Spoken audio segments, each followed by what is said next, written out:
Irreverent, entertaining, cool. You're listening to LA Talk Radio.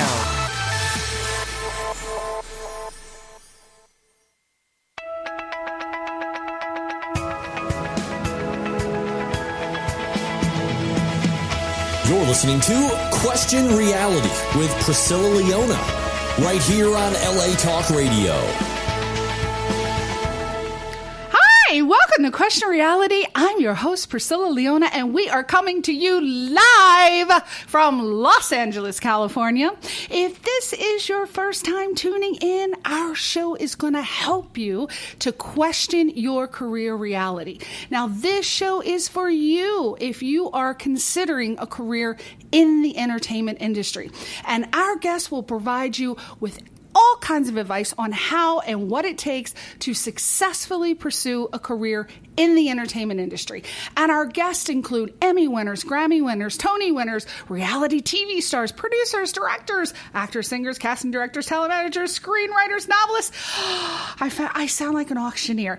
Anyway, the list goes on and on and on. And if they are working professionally in show business, we are going to have them on the show to give you entertainment career advice. So we also make sure that our guests are at different stages of their careers, from professional to beginner. So that means that we will definitely have someone on the show that will be able to help you with your professional career questions. Now, you can listen to any of our past shows. As you know, I've been on the show for 8 long years, and we've had a ton of people. So there's great advice, very sage advice on this show. And you can listen to all of them on our archive page, and that's on the latalkradio.com website. Just go to the Channel 1 link, and there's a drop-down box, and you just click on Question Reality, and this takes you directly to our archive page.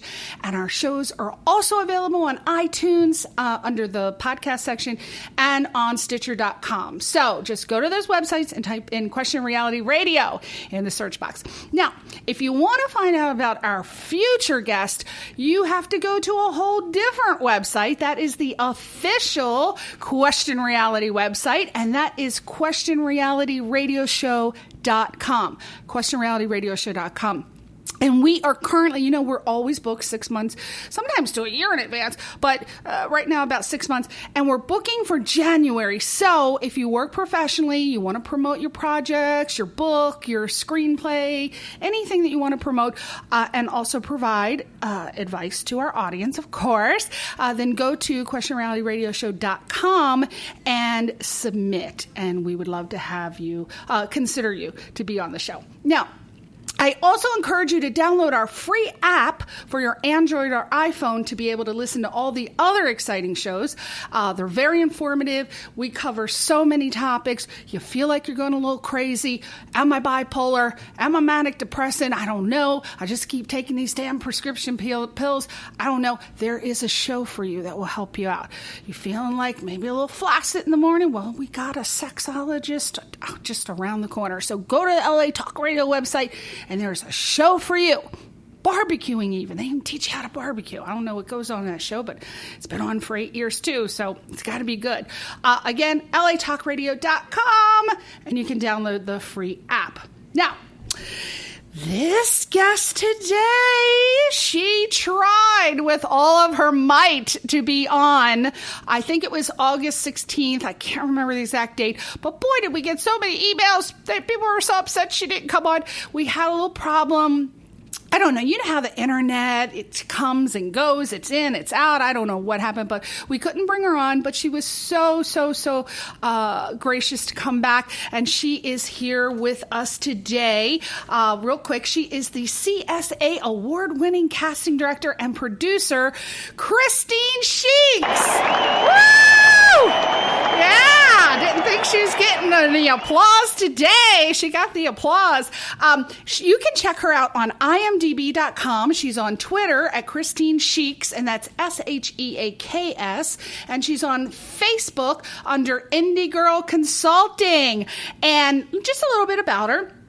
Christine Sheaks has been a casting director for over 20 years, and she began her film career as an associate to John Lyons, working on the Coen Brothers films, Barton Fink, Hudsucker Proxy, and Fargo.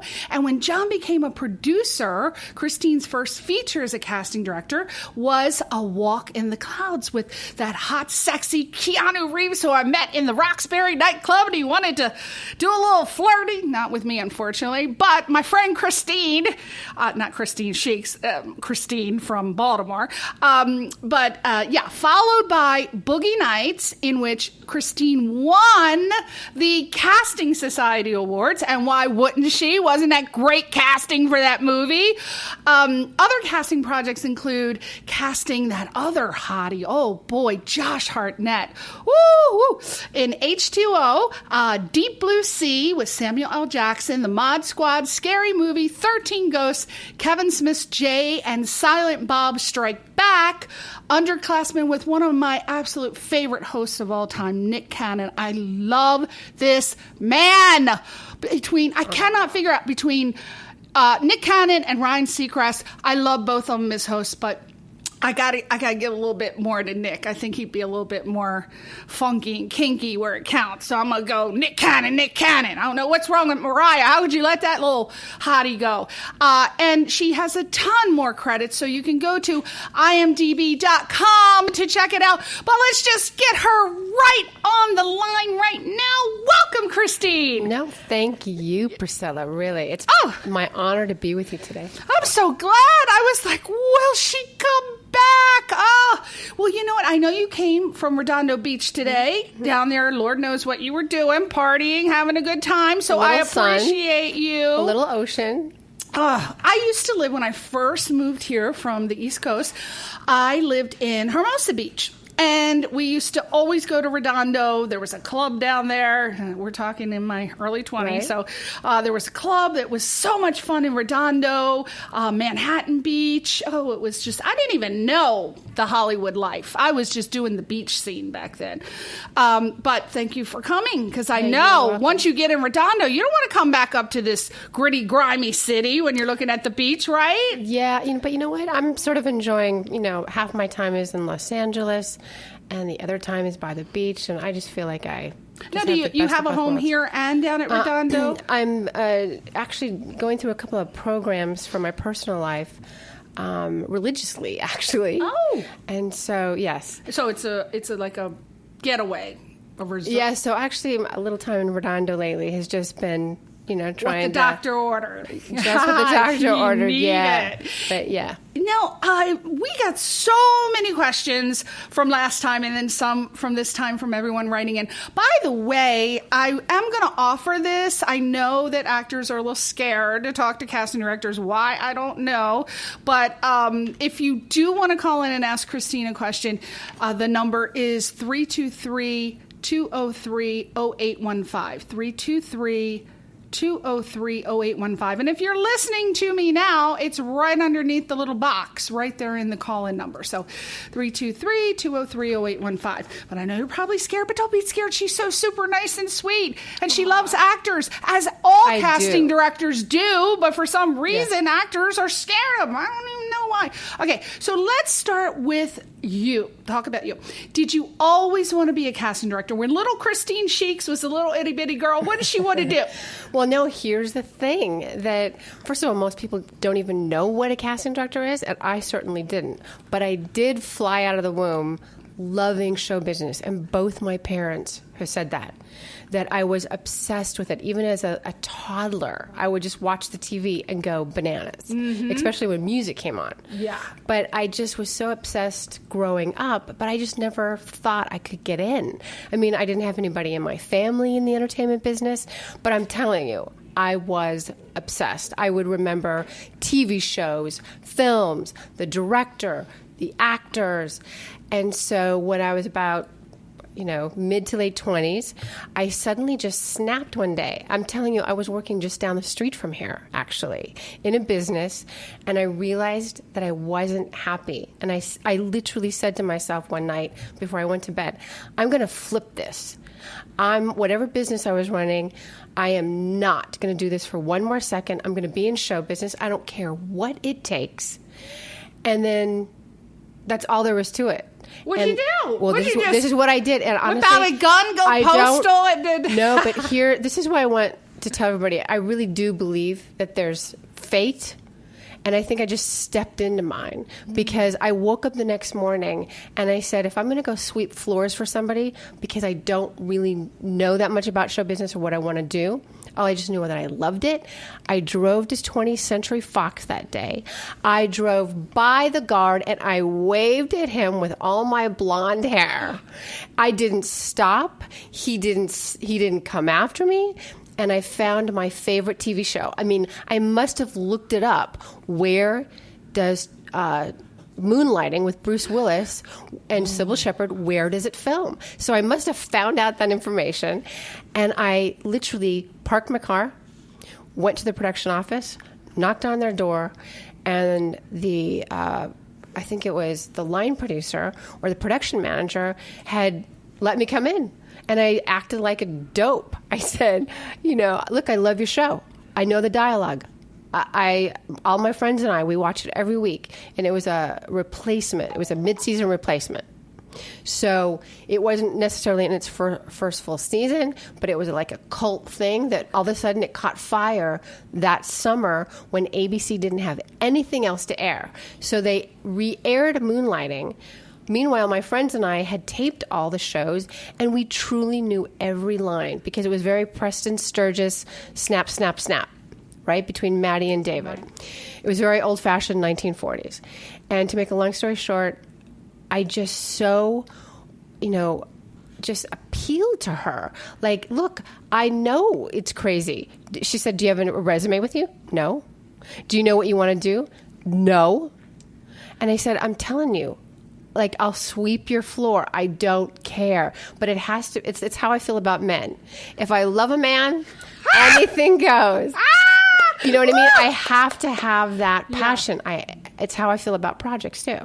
But anyways. So what did she say? Right before, she goes, honey, I don't have anything for you. All the jobs are taken. And she truly started introducing me to people, saying, see, all the jobs are taken. I mean, that's how much she felt for me. And right before I was to leave and walk out the door, she turned around and said, wait a minute, would you intern for one of our department heads? And I said, absolutely I will. She goes, our casting director just lost their intern, and they have a policy. It was Reuben Cannon and Associates. Reuben used to be like just the man. I mean, he had shows all over town. And Karen Weiss was the lead casting director. And they said, look, Karen lost her intern. They'll train you how to be a casting assistant. And I almost burst into tears. And so 30 seconds later, she was ushering me to Karen's office. We spoke, and she said, can you start the next day? I said, absolutely. Oh, my God, I can't believe it changed my life. And I truly want to impart to people that whether you think there's a big picture or not, and believe me, this was one of the biggest markers of my life. Because I got in the car that day, I truly changed the course of my life. I would not be sitting here with you. No. So that was my first entree into the business. It was a dream come true. All of a sudden, I'm walking around the set with Bruce Willis. This is my favorite show. Oh, that is unbelievable. Right. I have never heard a story like that. But Priscilla, I'm telling you though, that first day on the job, this is why I really do believe that sometimes we really just, if we're really open to it, we step into our destiny. Yeah. And that first day on the job, I knew nothing, right? And my boss yells out, hey, who was that actor again 3 years ago in that TV show? And I knew the answer. Hey, who was that? Did you see that indie film recently? And blah, blah, blah, blah. Yeah, I have. Like, should we bring him in for this thing or what? And Wow. I'm telling you, I went home that night and I just cried my guts out because it just wasn't an accident that everything I was interested in, everything, I had a really good memory. So that's why I remembered all the actors. I can't tell you, I really felt I was where I was supposed to be.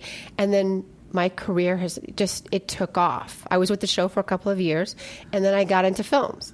Wow. And I've got a super duper story about that. Oh my God, I want to hear that story. I guess that eliminates my second question. How did you start your career as a cast director? Woo!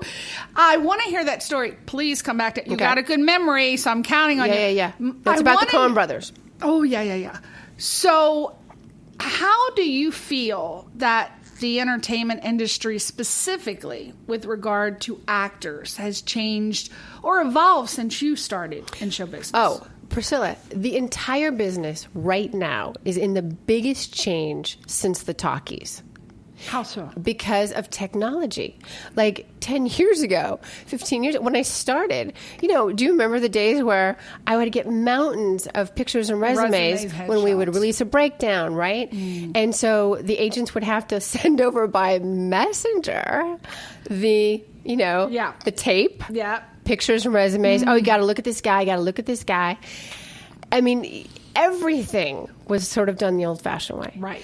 And things have changed with technology so much, right? Everything's computerized. Yeah, they do eco-casting now, which I think is a great idea. How do you feel about that? I'm not sure I know what it is.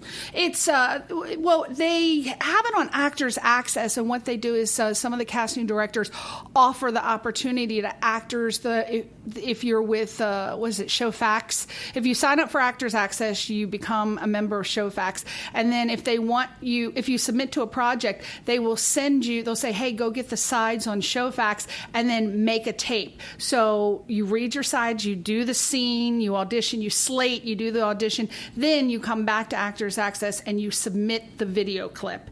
And so they get to see you do the audition right there. And it saves you gas if you're a poor actor. And, it's kind of good, I think.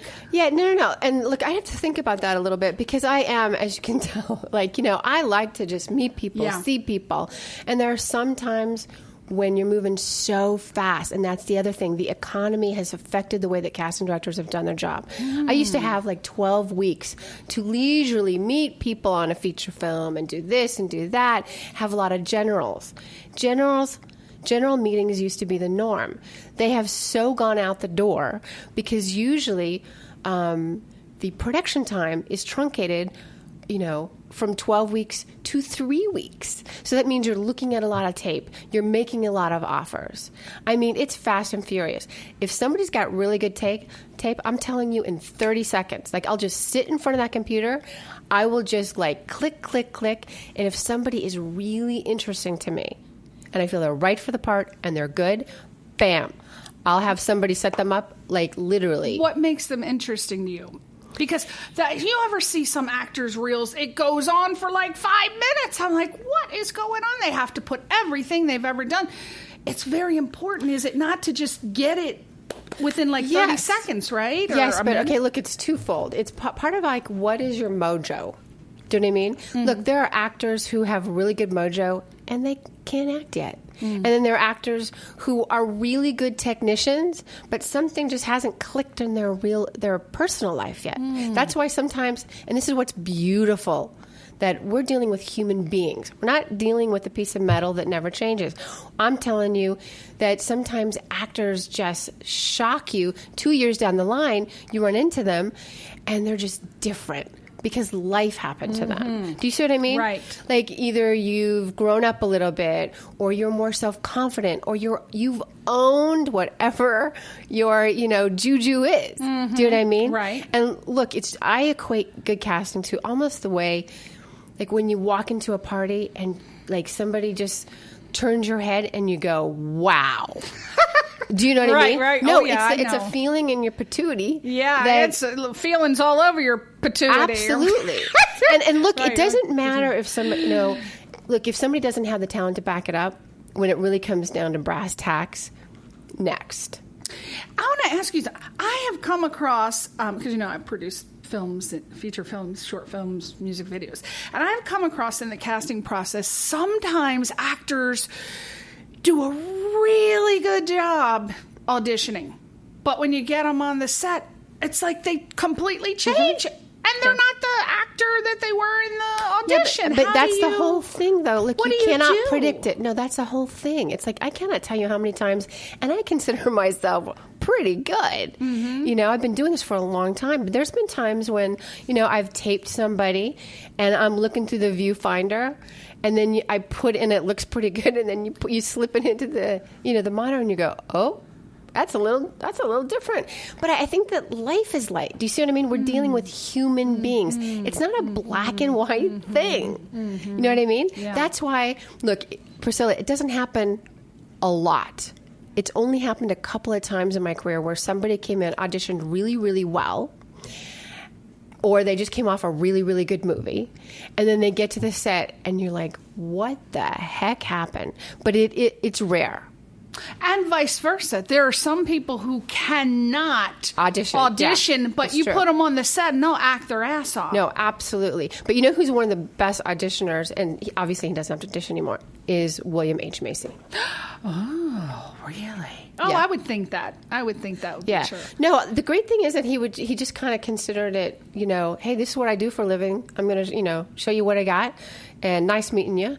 And if he thinks it's his, and he'll get that phone call. But when I was the casting associate for Fargo, and he came in and read like, and because it's coming the back feature out. film. I know, and so he just came in, read like 4 or 5 times, and because he wasn't a star, so we had to kind of think about it. But I want you to know that almost every star in town read, but we kept looking at each other like, should we do this? Because he was so good. Yes. But you know, when you're casting, you're also kind of got a bit of a producer hat on. You have to kind of think of all scenarios. Right. Like what is he going to bring box office? And sometimes just hiring the right person. But at the same time, actors truly do mean something in a monetary value. Do you know what I mean? Yes. Like you just have to look at it that way. Yes. So I feel like it's like a puzzle.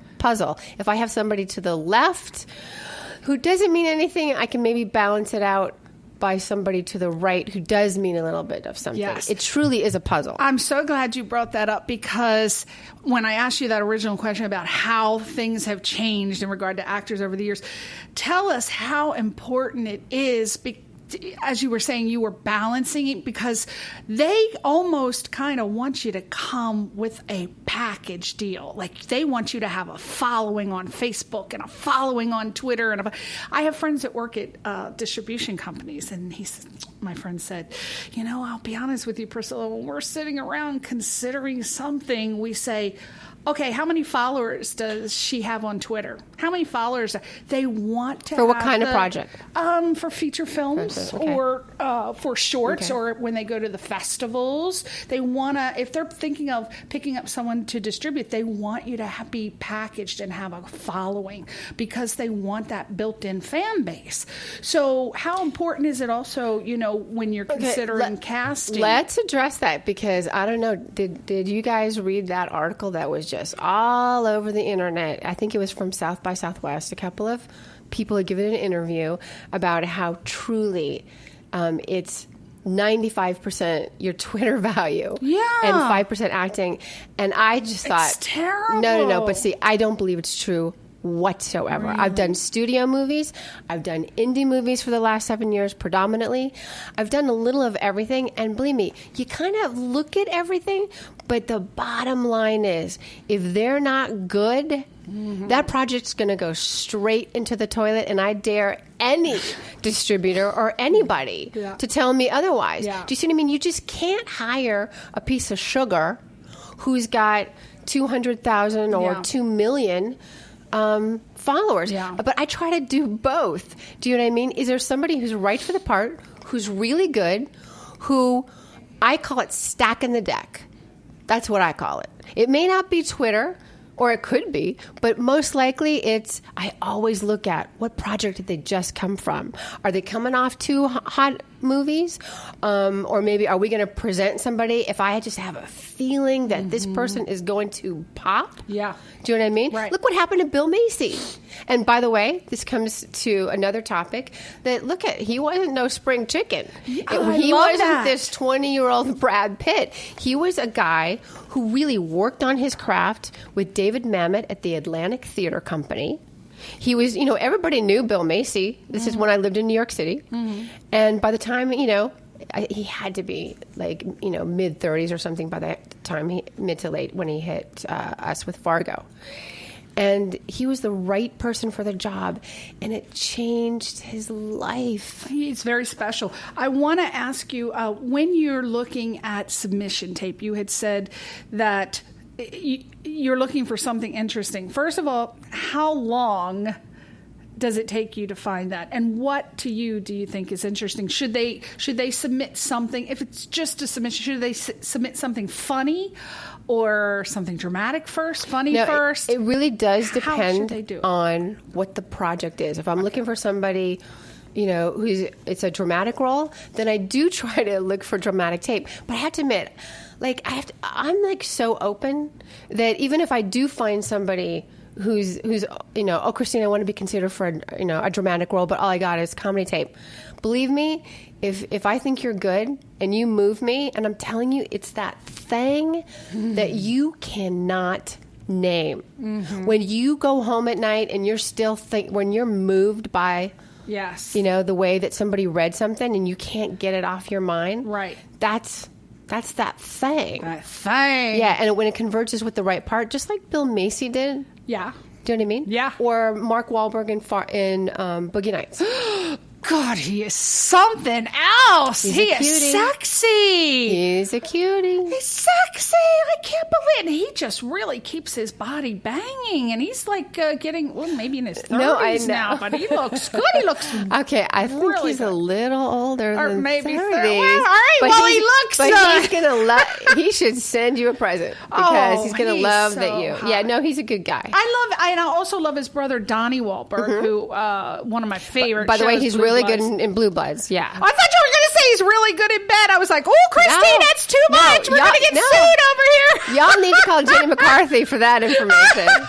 And by the way, she's a great girl, too. I've cast her before. Great girl. But Mark, he just seems very real, very down to earth. Yeah. I like it. No, but look, East Coast he's energy. Become truly a conglomerate. I mean, he's got so many shows. He became a huge producer with his manager. He's done really They're well. a talented family. I mean, Donnie is and I don't know the history of them. I know they were just like good old boys from Massachusetts, and they were, they were scrappy boys. They were scrappy. They were all getting in fights and hanging out. So I don't think that they had prior acting experience. I think they were natural. Did not. No, the music came first. No, the music came first. Natural. What was he in NSYNC or Backstreet Boys, Donnie?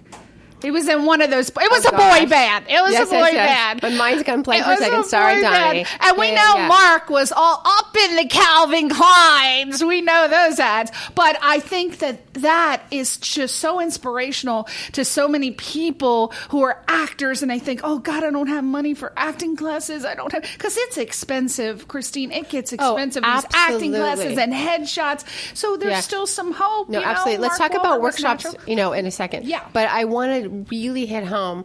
I don't care if you're 90 or you're 20. Yeah. If you just work on your craft, and you have to be good. It just can't be about a look. Because oftentimes somebody will get a job because of their look, but if they're not bringing it, I'm telling you, word just gets out. Plus, everything is visual, right? If somebody's not good, it's not good. Right. I've seen bad performances, hopefully not in my movies, but in other things just kill something. Do you know what I mean? I wanted to ask you a little bit about, I had a casting director on a while back, and he was very straightforward, no sugarcoating it. I asked him a question, which I actually want to ask you, what are realistically a person's chances, a person meaning an actor, who, as you said, you had your cracking point at 20, you're like, take this job and shove it, I'm going to pursue a career. Okay, so what are a person's chances making it as an actor if they're just deciding to start their career and they're over 40, male or female? No, look, I think it's harder on females because I've got a lot of really talented girlfriends who are in their 40s and either they took a little time off to have a baby or whatever happened. I'm telling you, it's tough on them. But I believe that everybody's got a life journey, and everybody's journey isn't exactly the same. And if you give up, well, then I don't know what to tell you. If you truly feel like I can't live without doing this, look, the agents, I don't know if they'll tell you the truth or not, but they're making money off the 25-year-old cute boys, and some of the we're in the age of character actors, which I love. Yes, I love now. It wasn't this way 10, 15 years ago. They kept saying to me, "Oh, Phil Hoffman can't be on the lead in a movie or on the cover of a magazine." Well, that changed, and he certainly was. So the character actor sort of came to the forefront, and we got away from that, which is really, really good. I'm so but happy. No matter, I know. Melissa McCarthy, the Yes. fluffy actress, being a fluffy person. I'm like, go Melissa, represent for us fluffies out there. Get it, girl. No, absolutely. No, but no matter what you look like. No, look, June Squibb. June Squibb had been doing theater forever. And then she gets that call to do the movie with Bruce Dern. And she gets nominated for an Academy Award. Right. Do you see what I mean? Like, everybody's journey is gotta try. different. Yeah, you have to try. Don't give up. But look, at whatever is your life journey. Yeah. If you do give up, then obviously either... You just have to be realistic. I mean, you're not going to have any ingenue parts. But, there was a lady, I can't remember her name, but she was on ER, and I think she was, again, if I'm wrong, but I think she was a nurse, and she quit her job. She was like 37, and she got a part on ER, the African-American lady. I can't remember her name, I'm sorry. But there are so many stories about people who end up getting parts. I mean, you Steve can dream Buscemi. Golden Girls. Steve Buscemi was a fireman. Yes. I mean, he truly. was. Yeah. And when he started to act, he would still, go right back to the firehouse. Until, Yes. he was doing so well. And and also actors who used to act and then they stopped to start a family or for whatever reason do something else, and they were a little hesitant about getting back into it. I just had a wonderful story of inspiration. I'm taking a sitcom career class from a very dear friend, Mary Lou Belli, 2-time Emmy Award-winning director, and she brings in guests every week. And I nearly died yesterday at class. She brings in this lady, and I'm looking at her, I'm thinking, oh my God, she looks so familiar. Where do I know her? But she was considerably older. And when she introduced herself and she said, well, I'm best known for, and then it turns out to be Grease, Brusha. Oh, yeah. Donald, Jamie Donnelly? Dee Dee? Not Dee Dee. The one who went Brusha. Yeah. Donnelly. Oh my God, I cannot believe I forgot her name, and I'm so sorry. But she was talking about how she obviously did Grease, and she did a ton of other stuff, and then she started a family, and now she's back. She just got cast in Black Mass with Johnny Depp. Wow. And I'm like, I met Johnny Depp. So, I had to tell my Johnny Depp story, how I met him in Crybaby, and we had like a nice bonding session, but she was so inspirational because she's back, and she landed a part. No, but you have seen it. Look, when you stay in this business long enough, you see people. I am telling you, right? Look how far the wheel has happened. Like Miramax, all those guys who were like the biggest distributors when I first started casting, things have shifted in this business. Do you know what I mean? I'm telling even the actors. Yeah. Look, eventually even Harrison Ford has a hard time. I am telling you that at your highest peak, there's only one way to go from there, and it's human nature. It's the wheel. Yeah. It's the, you know what I mean? Whatever you want to call it, it's so hard to stay on top. I think that Tom Hanks is one of the few guys who's been able to do it. Yeah. But you got to constantly reinvent yourself. Yeah, but there right? are ebbs and flows. Like, honestly, your career could be dead, and you could end up being so famous 5 years later. You just have to kind of live life, I think. Keep doing what you're doing. But I do want to address social media, because that is one of the biggest ways in which things have changed. Look, the studios lately, I don't know if you've heard, but they're all clean in house. They're bringing in social media experts. I produced a movie last year with a bunch of other people. It's called Married Young, and we're bringing on a social media expert, Sidney Ricklin. And he's schooling us. Like, I was obviously pretty hip. I write a blog on Facebook, but I wasn't really on Twitter, Instagram. So he kicked my tushy, right? Yes. But all actors, again, it's not, you can't do it with nothing behind it. You can't just go, oh, well, I think I'm going to start to take my first acting class and I'm going to get on Twitter. But the thing is, here's the number one change, right? Yeah. From 10, 15 years ago. We were high up on the hill as casting directors, and we definitely kept the fence up, right? It was definitely, we were set back a little bit, right? You couldn't always get through to us, whatever. You were all up on Mount Sinai back then, well, right? Ironically, that's why I'm in Los Angeles, because I am on Mount Sinai, actually. I'm converting to Judaism. But the thing is that even I realized in the last few years, right, that we're all in the same canoe now. Before there was that sort of partition between us, right? Right. Where you didn't show up at a casting director's office, you didn't do this, this, and this. I'm telling you, we casting directors, because the business has changed so much, half of them are out of a job, half the studio work is gone.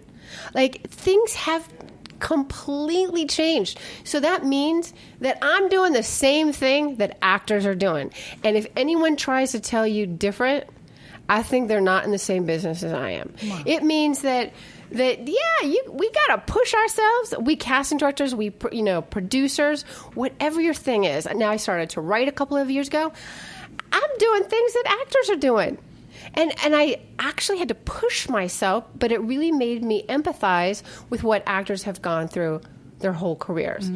And believe me, it's empowering when I'm just cold emailing people, I'm cold Facebooking people, hey, look at my blog, or hey, I really want to, show you a script that I think is really special. We're all, it's a level playing field. It's humbling, isn't it? It is humbling. Because you went from the big time to... Yeah, no. But see, this is what I'm saying. That eventually, look, when I was doing studio movies back to back to back, I was on a roll there for a while. But like I said, I kind of got off the train because I wanted more of a personal life. Yeah. And I went into indies, which were always my first love anyway. But there's a whole different thing. There's no money in indies. And look what happened. The economy sort of sank a lot of distributors for indies. But I'm here to tell you, they are going to come back up. But in this transition, in which we're going digital, the studios are changing, I do think it's forcing filmmakers, directors, producers.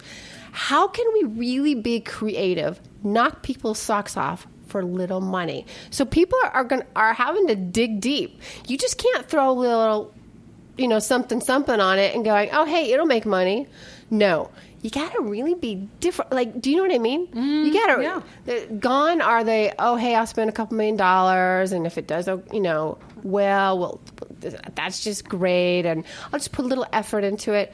Look, there's so much product out there. This is what cable has done. With the explosion of cable, right. I can't even keep the network straight. No. Right? No. But what's rising to the top, and I really want to stress this is about being a good actor and working on your craft. Just keep working on yourself and being good, because cream always rises to the top. Okay, so whether you're an indie, whether you're a feature, a big studio feature film, good is good. Look at Straight Outta Compton. It broke all the rules, I know. right? Usually studio movies are not that edgy. They took a lot of chances. There was just so much surrounding it. But it's a made film. Yes. The acting is superb. Vicky Thomas and Cindy Tolan did a fabulous job, but it's a well-made movie. It is. Do you see what I mean? I can't wait to see it. Yeah. Very inspiring. They didn't spend $75 million on it. No. And it's blowing And with technology through the these roof. days, it's ridiculous that the studios have to spend all that money. I know. don't understand But it's that. but I'll tell you, it's the nature of studios. And believe me, I love a good studio movie. I do. I worked on $100 million Deep Blue Sea. Mm-hmm. But there's just this thing about studios. And I think they're learning a little bit. Do you know what I better mean? be learning. You just can't keep throwing money at a can't. problem, which, It's- by the way, is like Studio Creed 101. I think... Let me tell you, I had Eileen Gruba and Carmen Argenziano, remember Stargate, Yes. SG-1, Selmac, and they brought a director. They had just been on an independent film called Aurora. This boy is, how old? 18 years old, and you should see the trailer for his 2 movies. He started directing at 10. And at 12, he won his first award. He's from Switzerland. And I looked at these 2 trailers, The Rift and Aurora, and this boy put this CGI in there. It looked like a studio movie.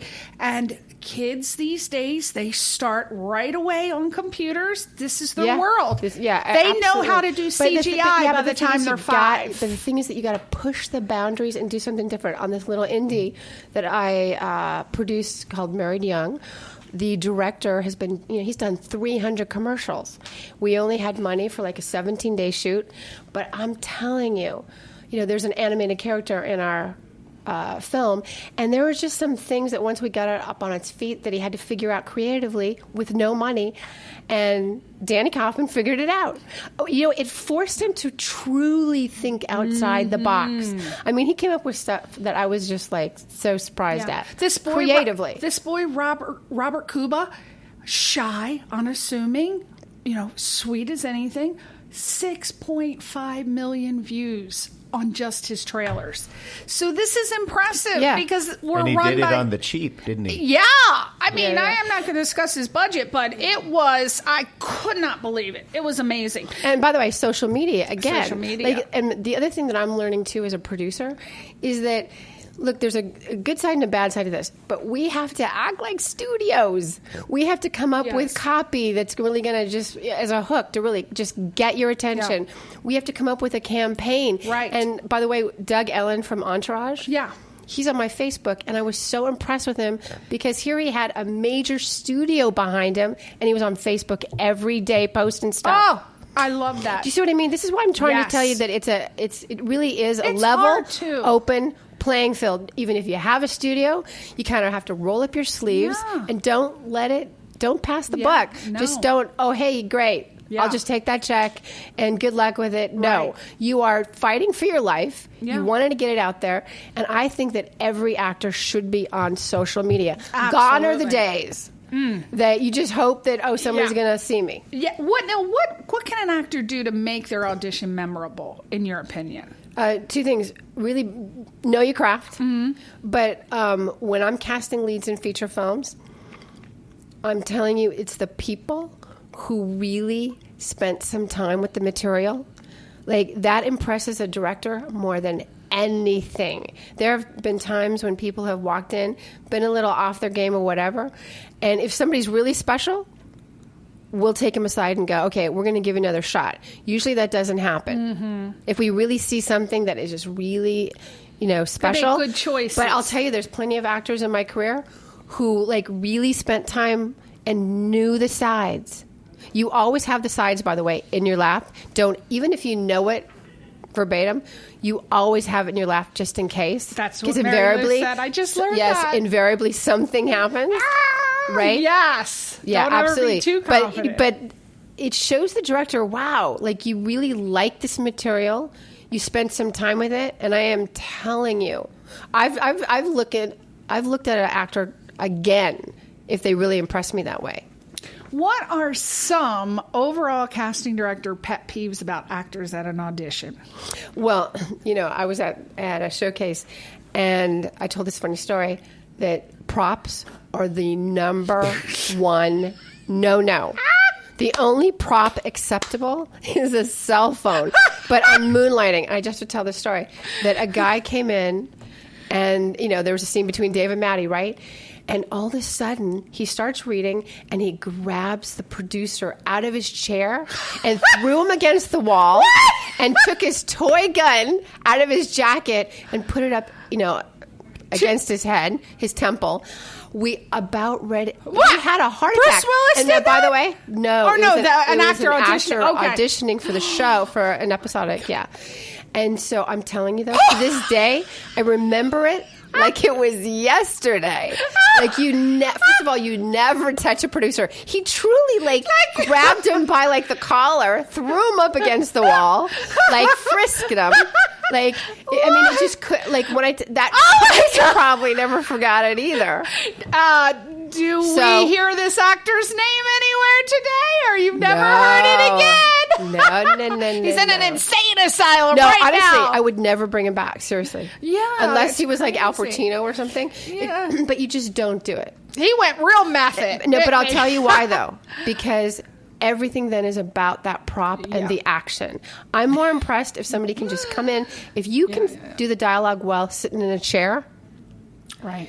And if you have me grabbing a hanky or something because your reading was so good sitting in a chair. Yes. I'm telling you, nothing impresses us more. Wow. Oh, that's the 5-minute that's warning. a Let's gone. get some good questions in there.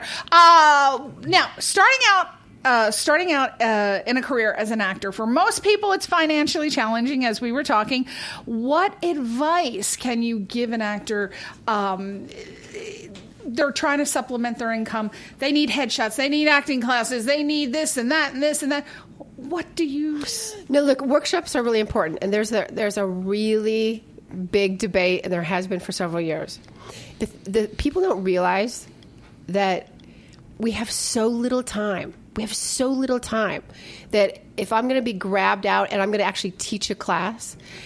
I think that the actors need to do it because of how the business has changed. Yes. And I completely empathize that it is expensive, but I'm telling you, it's worth the investment. It's changed so much that if you keep going to workshops and pick casting directors that you admire. Yes. That's how you pick a workshop. Yes. I tell my actor friends, well, what shows do you love so much and you would give your right arm for? You go find out who those casting directors are. I'm telling you, in my entire career, every time I've said, who do I want to work with? I've ended up working with them. Yes. And how else? I mean, these casting workshops, this is how you get in front of casting directors. I mean, they're not going to hire you. They got to do that.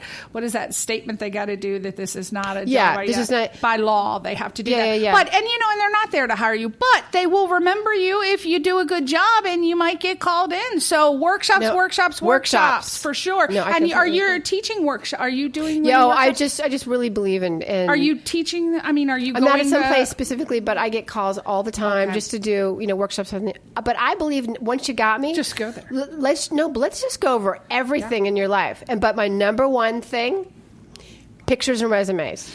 Okay, so first of all, I'm trying to bring back black and white pictures. Oh my God! Oh, I love this woman. I just converted from the black and white from pressure and to put on that wall over there. I'm like, I like my black and white. They're like, we need a color. Well, no, look, having a color is a good thing. Yeah, truly. I know. No, but the thing is that we've homogenized pictures and resumes. I cannot tell you that 9 out of 10 pictures that I see across my desk, who are you? Yeah. Do you know what I mean? Not every hair has to be in place. And believe me, I sympathize with the agents. I want you to know that listen to your agent, but you should be working with your agent. I do believe, though, that we've homogenized things so much that a lot of theatrical pictures just kind of look like a bad commercial picture. Yeah. That we've washed everybody out. And I do believe that people used to, 10 years ago, 15 years ago, used to take black and white photos of actors where they could be printed in magazines. So I'm trying to it's a 1-2 punch. I'm trying to bring back the art of black and white photography. Yes. Along with really showcasing an actor's, essence. Who are you? If you walk around, with a hat on all the time and you look so darn cute, I want to eat you up, then take a picture with your hat on. Yeah. Or, do you know what I mean? It's you. Not everything has to be so posed. God, we don't want to instead. see your eyes popping emerald green from across the room. No, but the biggest thing I see is... You know those damn things are contact lenses. Absolutely, but I see this every day. Black T-shirt, black background, black lettering, and I'm just like... And you know, that's not right, because a photographer, if know. you're paying them, they should know I know. enough about the acting, and they don't. They just take your money and that's it. But besides your name, your picture is one of the most important things, Yes. along with your training. So start an envelope and save for a good photographer. Don't go with a $150 photographer. I want to hear the Coen brothers story before we leave. Well, Let's no, bring it back. No, but here's the thing: that after I got off moonlighting, I was a little depressed. That show was like family to me. What am I going to do? And so I got a call from HBO. My best friend Kim Williams called me and said, "Hey." She cast for Charmed. Yep. I talked to her one time. I think Charmed. No, not Charmed, but she Kim worked for... Foster. Somebody Charmed. Okay. No, Kim Williams, she's terrific. Okay. But anyways, she called and said, I have some New York casting directors in town, and they want an assistant for, a month or two. I said, I'm not being a casting assistant. I was one for 4 years. I'm going to be an associate. I'm going the next year. You were on and that I'm side. becoming a casting director, darn it. I got a call every day. She goes, please just be their assistant. They want somebody who really knows LA actors. Right. I kept saying no. The Coen brothers. You were turning down the Coen brothers. I tipped it off. What happened was, I said, I'm not doing it. I'm not being an assistant. Meanwhile, I had sent my resume to the Coen brothers a couple of months before, right? Never heard back from them. But finally, my girlfriend just says, you've got to work for these people. And one of them was John Lyons and Donna Isaacson, right? They were a casting duo at the time. So I go in there, and I'm there an hour, and I realize that they are the casting directors for Joel and Ethan Coen. So here I was at home going, I'm just not going to do it. I'm just not going to do it. And then when I finally said, okay, I'll meet them. And that changed my life. Obviously. I ended up moving to New York to work for them for, Wow. for a long time. Before we go, what exciting projects are you working on now? What are you doing? Well, no, I'm in post-production with, I would say it's one of the most important movies of my entire career. This has been like a baby to me.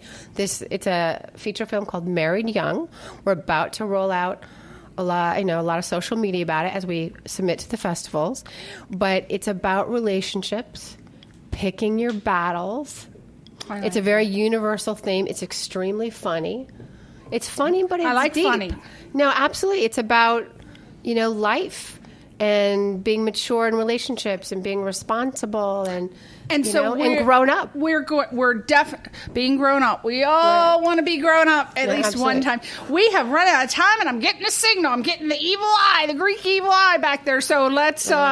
We are going to wrap up. Thank you so much, Chrissy. Promise me you're coming back. Oh, for sure I will. Will you? No, thank you so much for inviting February. me. You're so much fun. I like Oh, really? you. Are you Irish? No. Darn it. Did you see the way she said no? I'm going to get her outside. I'm With going to meet her after school. With his blonde hair and blue eyes, you think I'm Irish? German girl. German, okay. Well, thank you so much, Christine, for being on the show. We hope you enjoyed the show. We're going to have Christine Sheaks back in January, February. Woo! And say goodbye to your fans. No, thank you so much for listening in. Thank you, honeys, and we'll see you next week. Bye. Bye.